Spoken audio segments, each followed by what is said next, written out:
Hey, what's up? It's Nelly. So, as you can already tell from just the look of my screen and the title of this video, I'm going to be doing something a little different today. I'm going to be going through the character classes and telling you the differences basically between each class, just to help you decide a little better what you want to go for. I'll do a little bit of gameplay of each. I'm not going to do much, but I will just show you the skill trees and the general differences. So let's go get into that. So the first class we have here is the one I've been playing on. This is my sorcerer. I'll show you a little bit of gameplay of each one in a second, but I already pre-built all the characters. Um, this is the barbarian. I've already pre-made the character. This is the necromancer. This is one for this beta. We didn't get to choose the necromancer in the last beta. Um, just because they were saving it for the open. But this is the necromancer. This is the rogue, and this is another one we didn't get to see back in the first beta, which is the druid. So let me go ahead first and just go to the character select, and I'll go ahead and show you the general difference. So right off the bat, we're gonna go in order here. The barbarian is a warrior, of course. Um, they generally use combat. Uh, yeah, they're powerful warriors who rely on brute force to subdue their enemies. Barbarians are able to swap between an array of powerful weapons during combat, ensuring that they are prepared for any situation. So basically, they're going to be your heavy handers. They're going to be the ones you want to go to if you want to use brute force. That and the druid, I feel like. But we'll get into that in a second. But if you like using brute force, you're into that kind of thing, I would recommend you go for this class. They have berserking. Channel your inner rage to enter and maintain the berserking state, increasing damage and movement speed. I'm sorry if I pronounced that wrong. You also have bleed. Use slashing weapon to cause enemies to bleed, dealing damage to them over time. Again, that's something that comes with the heavy hander. You're using brute force, so that's one of the pluses. You have walking arsenal. Become a walking arsenal, gaining damage and other bonuses for using various weapons in combat. And last but not least, unbridling rage, the pinnacle of aggression. You have an increased fury cost to use skills. In exchange, your skills are dramatically more powerful. So that's the barbarian. Again, if you like brute force, go for them. Moving on, here's the necromancer. This is one of the, I'm gonna say darker characters. I mean, you're literally raising the dead, a dead army to help you fight. That's basically it. So the enigmatic necromancers are custodians of the balance between life and death. They can raise powerful undead armies to fight for them, while also wielding powerful magics of bone, shadow, and blood. So one of the first pluses you get this class, you have your undead army. You summon a host of undead minions to do your bidding, including skeleton warriors, skeletal mages, and golems. Bone. Use your power of bone magic to physically assail enemies. Sorry if I pronounced that wrong. Bone skills often gain increased power when you have large amounts of essence. Darkness. Wear down enemies over time. Darkness skills utilize crowd control elements so that enemies are kept at bay while they die a slow, painful death. Blood. Siphon the life from enemies with blood magic, which has defensive benefits while becoming more powerful as you increase your maximum life. So if you want to go for a powerful character, to say the least, this is one of the more powerful characters. I would highly recommend it if you are it's not as much looking for a challenge. It's more, you're gonna have a lot of power with this character. If you do choose this character, you're gonna have a lot of power behind you because you're gonna have a bunch of minions fighting for you. I do believe you have to get the okay, so I do believe you have to get the Book of the Dead, um, also known as the Necromonicon. I'm sorry if I'm pronouncing that wrong, but I do believe you have to get that before you can summon an undead army. I believe that you get that in level 6, so I'm not sure. We'll go ahead and see if we start out with it, but I heard it's level 6 that you get it. So I'll show you some of that gameplay in a minute, but let's move on, and now we're going to go to the Sorcerer class. This is the one that I've been playing as. So, Master of the Elements. Sorcerers inflict cold, fire, and lightning damage to subdue their enemies. Frost skills chill enemies, reducing their movement speed. Chilling enemies will eventually freeze them, causing them to be unable to act. Pyromancy. Pyromancy skill focuses on dealing fire damage. These skills deal a high amount of damage and cause enemies to burn for additional damage over time. Shock. Shock skills use lightning to defeat enemies. These skills have many ways to reduce cooldowns and benefit, especially when critically striking. So I personally prefer Pyromancy, which is the fire. That's just because I feel like it does do the greatest amount of damage. Whereas Frost is if you want to slow down your enemies. And I mean, Shock is also good for doing damage, but I do feel like Pyromancy, aka Fire, does the most amount of damage. This is another class that I feel like is a little more, not overpowered, I'm going to say, but it's one of the more powerful classes just because it does use a great deal of magic. So yeah, and you'll get to see some of that gameplay in a minute. But next we're gonna move on to the Rogue.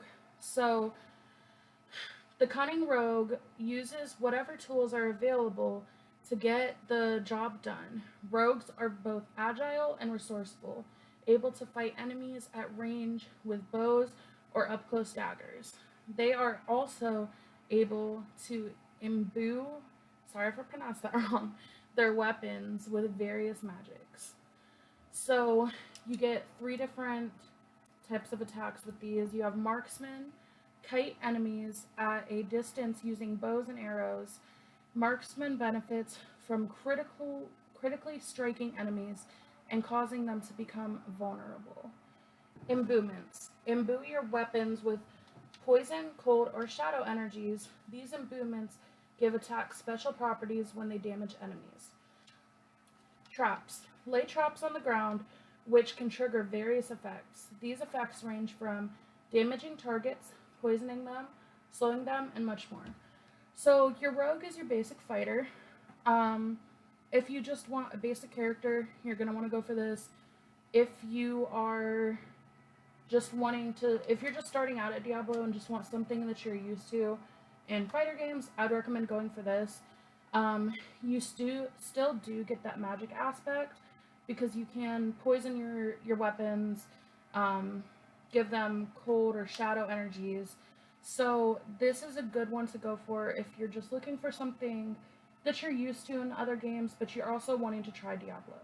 So I would highly recommend this, again, for starters, if you just want to get used to something. But this is just going to be your basic fighter, and that's about it for this class. Let's go ahead and move on to the Druid, which is one that I was most excited about. This is another one that we did not get to play in the first beta, for the pre-order beta. So let's go ahead and do the overview. Flexible and resilient, Druids harness the power of nature to protect life. Druids can shapeshift between the cunning werewolf and the powerful werebear to fight their enemies. Additionally, those who prefer spellcasting can unleash earth and storm magic from a distance. Werewolf. Werewolves are ferocious and agile. They benefit greatly from increasing their attack speed and critically striking enemies. Werebear. The werebear is a powerful force on the battlefield. dealing damage in large areas while also being notoriously difficult to take down. Storm. Call upon the storm to rain lightning upon your enemies or blow them away with a powerful gust of wind. Earth. Earth magic focuses on limiting enemy movement with crowd control effects. They also benefit when used against enemies who are in such a state.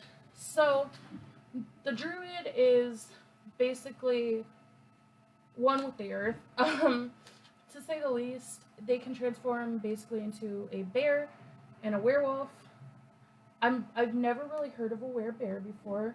That's different, but as you know, werewolf, half man, half wolf. So a werebear would be half man, half bear.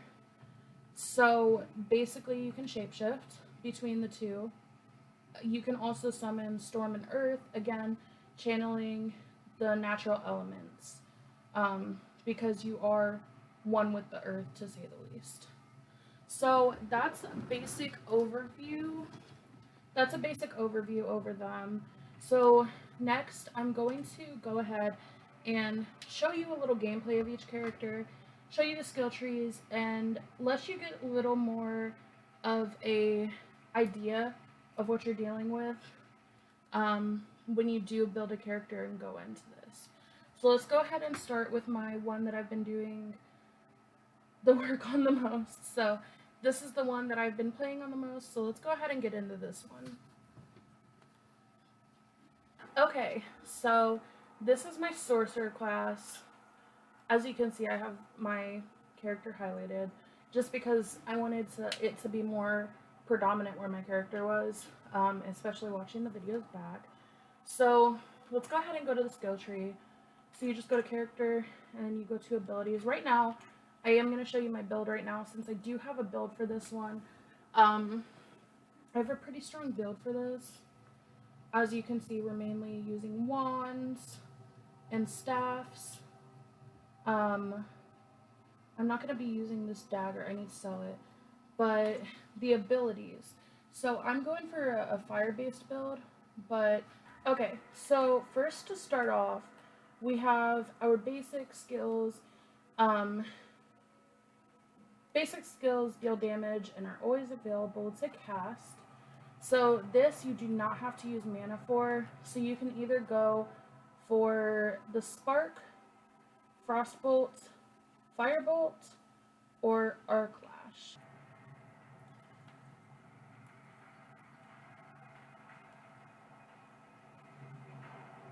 So right now I am on the way to do a quest.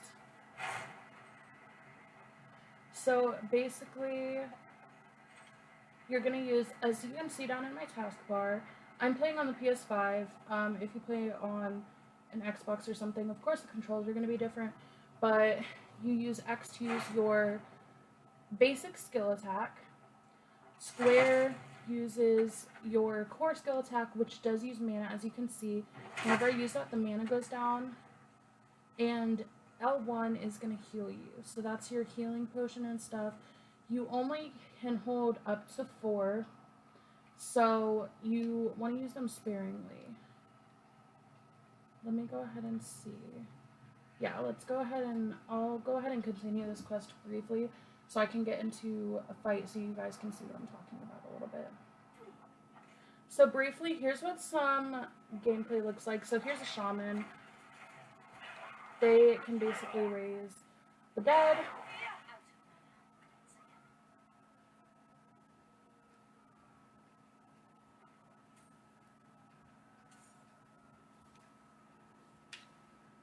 Okay, so I'm going to show you a little bit of what combat looks like.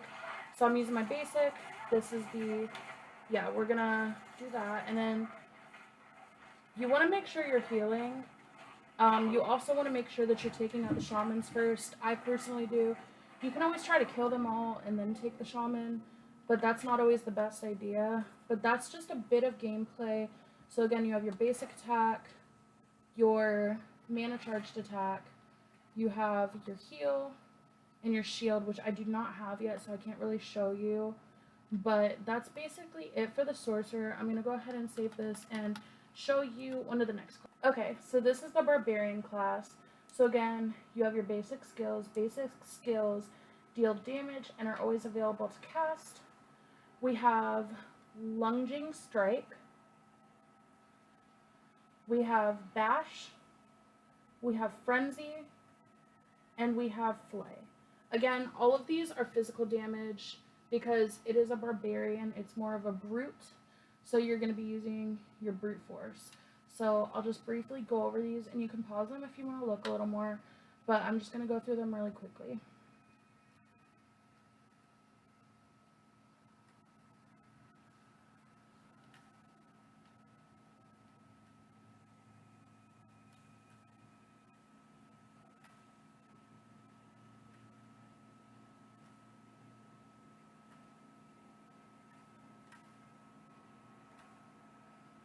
Okay, and moving on, these are going to be our mana-based attacks. I don't have it unlocked yet because it is a new character for me. But we have Whirlwind. We have Hammer of Ancients. We have Upheave. We have Upheaval. We have Double Swing. And then we also have Rend. Again, these are all going to be physical damage, as you can see. You also have your pressure point. It's a lucky hit. Your core skills have up to a 10% chance to make enemies vulnerable for 2 seconds. Okay, so I'm just going to briefly show you all of the branch offs. You can pause it if you'd like.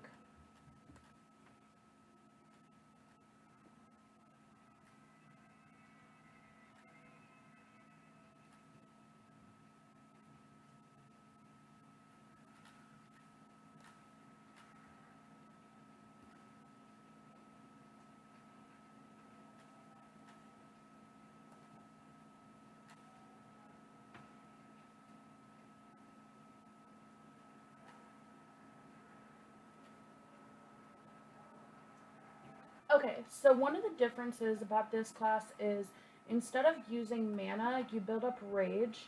So you can increase your rage over time with stuff like this, which is Endless Fury. Basic skills generate 5% more Fury when using two-handed weapons. So you can use your Fury for this one, mana for all other classes. Moving on. So moving on, these I believe are shield attacks as well. I'm not 100% sure, but let's go ahead and go through them. We have Ground Stomp, Rallying Cry, Iron Skin, and Challenging Shout. Again, I'll show the branch off if you want to pause.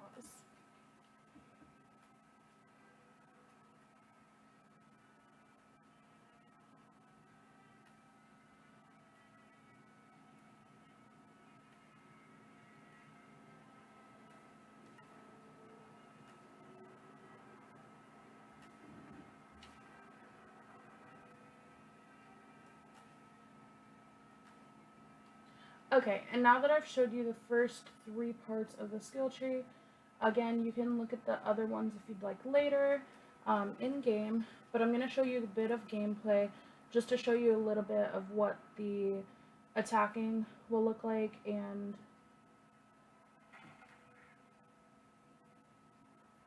so now I'm just going to show you a little bit of gameplay just to show you the basics of what to expect and what it'll look like when you go in playing as a barbarian.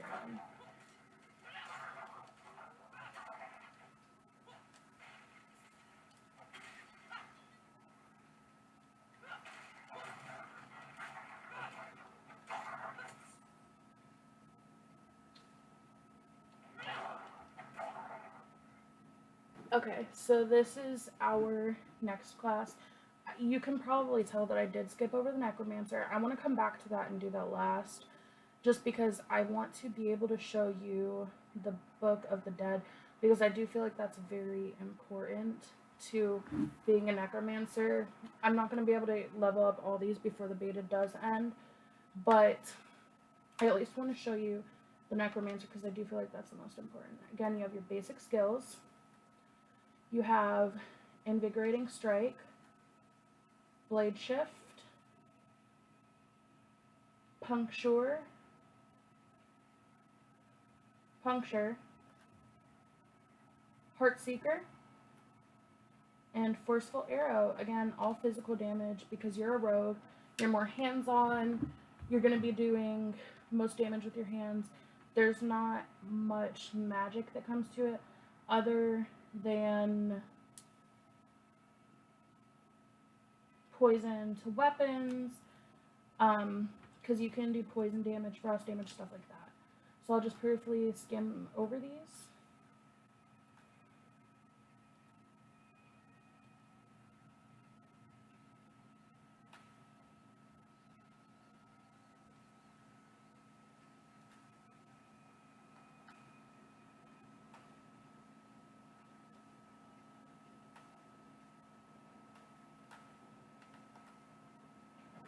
So I'm just going to go ahead and show you guys some gameplay and a little bit of what the armor is going to look like.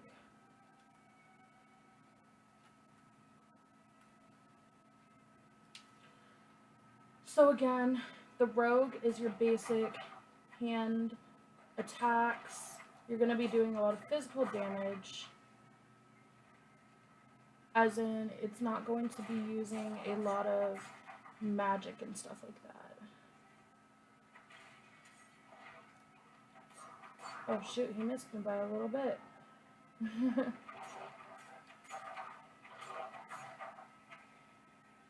So now we have our basic skills. We have Earth Spike, which is earth.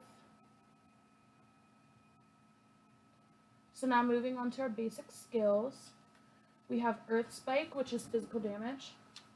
We have Wind Shear, which is also physical damage.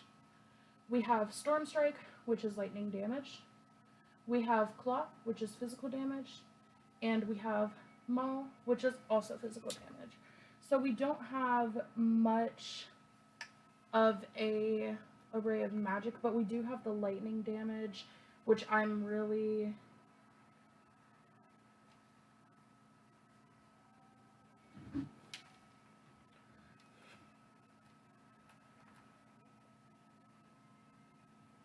So we do have a mix of physical damage and lightning, and as you can see, it does move on down here. I'm not really going to get into it because it's not that easy, not being able to see the scale.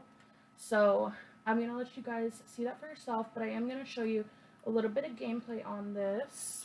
Okay, so I'm going to show you a bit of combat with this. So we're going to start out with something between a club and a morning star. It's a club, but it does have the spikes like a morning star. That's why I say that. But we're gonna go ahead and head into town again. Okay, so I know I said that the druid was the one that I was pretty excited for, but this is the one that has to take the cake for me. This is like the one that I was most excited for. So, of course, it's the Necromancer. I know it's basic, but it's just a really good overall character. So we have our basic skills here. We have Reap, which is shadow damage. We have Decompose, again, shadow damage. We have Hemorrhage, which is physical damage. And we have Bone Splinters, which is, again, physical damage. And I'll just briefly go over these.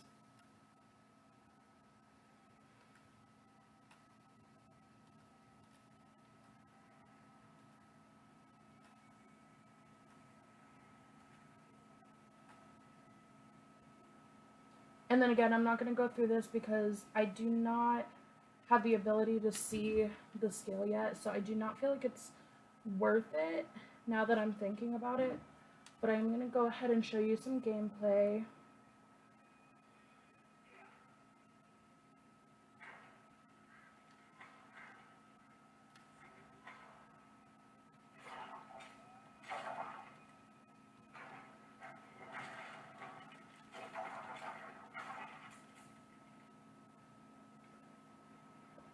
So as you can see, I do have the ability to raise the dead.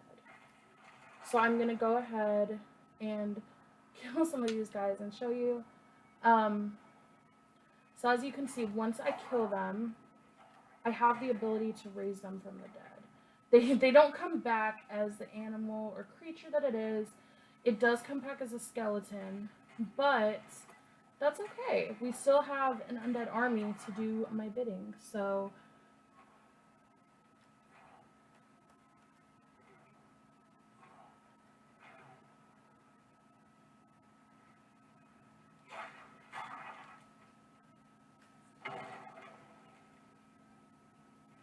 okay. Okay, so just to give you a brief rundown again, if you're wanting magic, you're definitely going to want to go for the sorcerer, of course. Um, they use magic. They use magic generally. They don't really use as much physical. Um, it's more of a distanced attack as well, because you do have your magic coming out of your hands, of course. So if you want to do a magic build, you're going to want to go for the sorcerer. If you want more of a brute build, you're going to want to go for the barbarian. So they are brutes, they are very physical, they like to get blood on their hands, they're not scared to get dirty. They do not use magic, so if you're not looking to use magic and stuff, this would be the class for you. If you're just not interested in that stuff, then I would more than recommend to go for this. So, moving on, we have the Necromancer. Again, if you're looking for something dark, if you're looking for something overpowered, you're definitely going to want to go for the Necromancer. The Necromancer is all of that. It's dark, it's overpowered. You have an undead army doing your bidding. You don't have to worry about not having backup. So if you want to go for an overpowered build, I would definitely recommend Necromancer. That is definitely my recommendation for that. Now, if you want more of a beginner look, something that's you're a little more used to, that's more hands-on, but it also has a little bit of a mix of magic, you're going to want to go for a rogue. So they do have that hands-on, that physical aspect, but you do get that touch of magic with being able to basically enchant your weapons, you know, poisonous arrows, you can add frost damage, stuff like that. I would highly recommend this if you're starting and you just want to try to get used to like doing something like this without going all the way in first. And last but not least, we have the druid. So again, if you want to go for something brute, but you also want that magic aspect to it, definitely go for this. The druid is very in touch with earth. They can shapeshift. It is a brute class for sure. Without a doubt, it's a brute class. So definitely you're going to want to go for this if you want a brute with a little bit of magic. So I think that's about it. But thank you so much, guys, for watching my video. If you did like this video, make sure to like and subscribe and leave a comment if you want. That would mean a lot to me. But thank you guys so much for watching. I'll be back at you with another Diablo video as soon as it releases. But in the meantime, feel free to watch any of my other videos. But thank you guys for watching so much and have a great day.